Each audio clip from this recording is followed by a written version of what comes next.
So, hello guys. Sa ang nakikita nyo nga, 'di ba? Meron na akong 260 subscribers. Ang goal ko, magkaroon ng 100,000 views sa YouTube at saka magkaroon ng 1K subscribers. Pag na-hit ko 'yun, magalipat naman ako sa Facebook. Pero anuhin ko pa rin yung YouTube kasi pwede rin naman yun pwedeng makakuha doon ng pera. Kunwari nagkaroon ako ng 10 million views, magkakaroon na ako ng $1 sa ata. So yun. Ay nako, nagbili si mama. Ayan,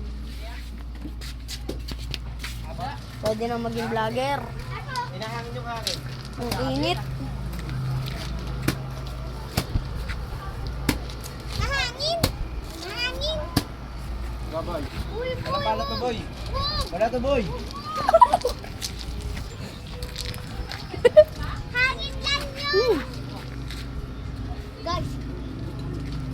Boy.